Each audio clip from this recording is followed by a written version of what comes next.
If you want to be rich, it all comes down to 6 rules every wealthy person I know follows every single month.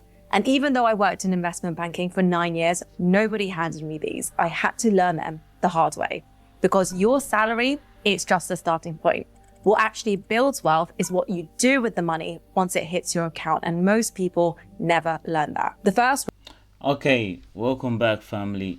Today, you diving deep into personal finance. Here we have this gorgeous lady here trying to break everything down for us, because I think me and other average people in life are falling victims to the rat race, and it's about time that we break out of that shell by learning how to invest our money, how to manage our finances, and all that. So without wasting much time, let's watch and think and profit and follow our friend here. How do you call it? Yeah, Miss Finance. Let's go. Is the one that rewired how I think about money entirely. And it comes down to a single equation. That is the wealth equation. And once you see it, you can't unsee it. There are only 3 things you can do with your money: earn it, keep it, grow it. Most people spend their entire career optimizing for one. The wealthy optimize for the other 2. Okay. Here's what I mean. The gap between what you earn and what you spend is the only number that determines whether you get richer or stay stuck. Everything else, the job title, the bonus, the postcode, that's all just a distraction from what really matters. I worked in banking for 9 years, and I was seeing people earn silly amounts of money, huge salaries, but virtually no gap. The number on that payslip was huge. The number that actually mattered was 0. And this is what I mean. Someone earning, say, 80,000 who spends 70,000 builds less wealth than someone earning 40,000 who spends 25,000. It's very true, because it's like the more you save, the more you're going to make. Like the more you save and invest, the more you're going to make. And we are all victims to this thing. We are all guilty, let me say. That is why we are here. We're about to learn. So if you are in this with me, like waging war against poverty and against being broke, then make sure you hit the like, subscribe, and comment in the comment section. It's like, let's break out of this poverty shell. It's doing more harm than good, right? The first person saves 5,000 a year. The second saves 15,000, 3 times more on half the salary. And you can widen that gap 2 ways: earn more or spend less. We'll come back to which one has more leverage, but first, the equation itself. Yeah. Wealth isn't about income, it's about the gap. The obvious question is, do you actually know what your gap is right now? Because most people don't. And that's where rule 2 comes in, the income multiplier. And this is one of the most overlooked rules in personal finance. Your spending has a floor. You can only cut so much, but your income doesn't have a ceiling. So why does every piece of money advice start with cutting back? I tested this in my own career. Over 9 years in banking, I went from earning £35,000 to £120,000 base salary. And I've broken down every year of that progression in another video, which I'll link right here. And the thing I'll tell anyone starting out now is that the difference between those 2 numbers wasn't cutting subscriptions, it wasn't skipping coffees, it was negotiating, it was switching jobs, and it was asking for what I was worth. The cutting side. So what she's trying to say here is that there's no limit to what you can make. There's no limit to your earnings or to your incomes, right? If I got what she's saying right. Meaning that some people have limited themselves to a certain figure without being conscious or being aware of the fact that you making more money has no limit. And I'm also guilty to that. I thought well, if I work my shift, my 9 to 5, and I'm being paid 12 euros an hour, that's what I deserve. But it's not like that. I can make more than that. Just that we don't know how. That is our only problem. Side of the equation never moved my life, but the earning side very much did. So if you think about it, if you're spending $2,000 a month, the absolute most you can save by cutting is $2,000, and only if you live on nothing. That's your floor. But your income, there's no version of the maths where you've earned the maximum. Yeah. A pay rise, a side income, a new skill, a different job, every one of those moves the ceiling up. Okay. And that ceiling actually doesn't exist. This is why two people with the same expenses can end up in completely different places. One spent 10 years getting really good at saving every single month. The other spent 10 years getting really good at earning every single month. It's the same discipline, it's the same effort, but often it's 10x the result. And the part that nobody says out loud is that cutting back is comfortable. It feels really responsible. There is absolutely a time and place for that. This is a personal finance channel, and I have specific videos on budgeting and saving. But the earning side, it is uncomfortable. It means asking for the raise, charging the higher rate, building the thing on the side, having the conversation you've been avoiding. That's why most people optimize for the smaller number. But if you're watching this, you're gonna do both from now. So if income is the lever, the question now becomes, what happens when it actually starts going up? Because here's the trap that most people fall into. Most people earn more and then they spend more. And a year later, that gap that we spoke about, it hasn't moved an inch. I'm a victim. Rule number 3, the lifestyle creep detector. In my first year in investment banking, I bought a white Audi A3 convertible. It was secondhand, but still, it was £15,000 in cash.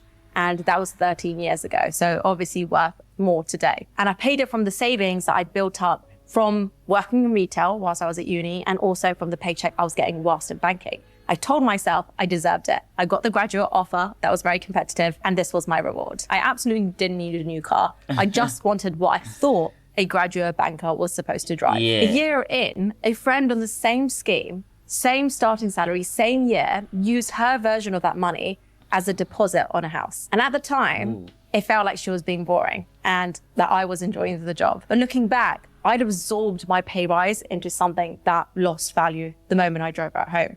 She put hers into something that has since doubled.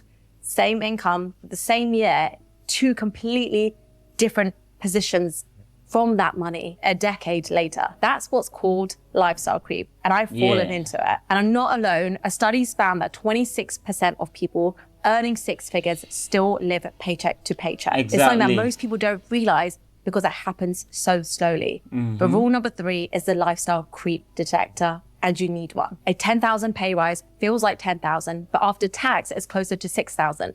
If you absorb half of that into nice dinners, a better car lease, a flat with one more bedroom, you've kept maybe 3,000. That's $250 a month. That pay rise was supposed to change your life or bring you closer to financial security, but instead you moved your gap by $250 a month. And I don't want to pass on the message that you should absolutely not reward yourself or treat yourself, but I really, really recommend always making sure that when your income comes up, make sure that that gap does widen. You don't need to keep your costs exactly the same, but you don't want it to increase in the same rate that your income goes up. And it happens at every salary. Every income bracket has its own version of normal. The holidays people take, the cars people drive, the postcodes people live in. The moment your salary crosses into a new bracket, the new normal starts pulling at you. And most people don't notice that they're being pulled until the lifestyle is locked in and that gap is gone. So the detector is one question. Every time your income goes up, ask, did my gap go up with it? Not your spending, not your lifestyle, the gap from rule number 1. Because earning more only matters if more of it stays. And once more of it stays, the next question is what you actually... Before we go to the next question, look, I live in Italy. I work here and I do everything here. And my salary is nowhere near 6 figures. Like, I actually make about 1,500 net income, every single month. So you can imagine that if I should be making 6 figures a year, I would have built a business empire, or even, let me say, a huge investment. There are people making 6 figures and they still end up broke because they don't know how to manage their finances. And this has drawn my attention to the fact that sometimes it's not even about the kind of money you're making or you earning, but about how much you spend. That is what is going to keep you broke or make you rich. Yeah. Do with it. And that is rule number 4. This video is sponsored by Shopify. I created my first business on Shopify, and carts and more completed sales. And for everything you're not an expert in, the analytics, the copy, the promotions, Shopify's AI. Here's a rule that took me years of earning. Spend on what compounds and not what decay. Rule number 4. Spend on what compounds, what grows, and not what decays. Okay? Well, to actually understand, every pound or every dollar you spend is doing one of 2 things. It's either compounding or it's decaying. Nothing stays still. And most people spend the majority of their money on the wrong side of that line. Decaying is what most spending looks like. The car loses value the second you drive it off. The clothes go out of style. The takeaway is gone in 20 minutes. None of that is wrong. You are absolutely allowed to enjoy your life, but understand what it is. You are exchanging money for something that will be worth less or nothing. You might enjoy it in the time, but that doesn't take away from the fact that that money is decaying. That is what we all do. Come on. Nobody can tell me, 99% of people living in this world are into it. Like, we spend more on things that have no value, that wouldn't increase in value over time, than we spend on things that really matter. Like she was saying, people spend money on cars and they don't even own a house. They don't have any real estate, they don't have anything, but they spend huge money on cars that will depreciate in the course of time. And it's very bad. Compounding is the other category, and it's the one that nobody teaches you to look for. A $200 course that lands you a $5,000 pay rise. A $40 book that changes how you think about your career for the next decade. A $1,000 laptop that makes you 2 times more productive. The gym membership that makes you a lot more healthier. These don't feel like investments at the till. They feel like spending, but the return curves up instead of down. And here's the question that will really change how you spend and look at it from this lens. In 5 years, will I still be glad that I bought this thing? If the answer is yes, it's probably compounding. If you can't answer the question, it's probably decaying. That single filter applied consistently redirects thousands a year towards things that actually move your life. And just remember that compounding spending doesn't have to be financial. As we've discussed, it doesn't have to be stocks, property investments. It can be on spending on things that pay you back in other ways: a coach, a house cleaner, a meal planning service, a mentor, a flight to be in the right room. The bills, that bill might look expensive in the moment, but that return over time can make it a very cheap purchase in comparison. Rule number 5, build one asset that earns while you sleep. Think about how a salary works. So you trade an hour, you get paid for an hour. If you stop trading hours, the money stops. There's a hard ceiling on how many hours you have, and there's a hard floor on how little sleep you can survive on. That's the maths of every job, every freelance gig, every consulting day rate. Time in, money out. The moment you stop, that income stops. An asset breaks that maths. It's true. Like, we trade time for money. That's it. The 9 to 5. If you don't go to work, you're not making a salary. But the moment you change that to the opposite, like, I don't want to proceed this video. The moment you have that shift of mindset from trading your time for money to something else more profitable, that is where you realize that there is no limit to your income or to you making more than what people think you deserve. So it's everything you build once that keeps paying you. It's a course that you record in a month and sell for the next 5 years. It's a book that sells over years. It's a YouTube channel. It's a rental property. It's a piece of software. It's equity in a company. The work for that is why I started this finance reaction YouTube channel. You see, these things are types of investments you can make that will, when done well in the course of time, you're going to get cash flow. That is why I'm asking all of you to help me boost this channel, by subscribing, liking, sharing, and commenting under. Okay, let's grow this channel together. Let's go. Most of these is front loaded. The income isn't. I want to explain how this looks like in numbers. If you spend 100 hours building something that earns you 500 a month, that's 6,000 a year for hours you've already worked. Year 2 is still 6,000. Year 3 is the same. By year 5, you've earned 30,000 from that initial 100 hours of work. That's Wow. 300 an hour, and it keeps going. No salary on earth pays like that because no salary is detached from your time. I'm Exactly. always encouraging people and talking about on this channel ways to earn money outside of your day job. One person in my community, they were also challenged by our business coach to get started on their YouTube channel and just get to 250 subscribers by the time they come to the next coaching call. Wow. I kind of had a homework from you to achieve 250 subscribers. I now have 1,000. Wow. She came back with That is why I'm asking all of you out there to subscribe to this channel, man. Let's grow this channel together, please. 1,000 subscribers, and it took her 3 months, and now she's on her way to monetize. That's 3 months of going all in, and now she could potentially scale that. Within your next couple of videos, maybe if you had an idea about, I don't know, a checklist or a PDF guide or a quiz or something like that, that you think would add value to your viewers' world, but they would be willing to part ways with their email address and their name at the very least. And then you can then get them into an email list, a simple email list. So Okay.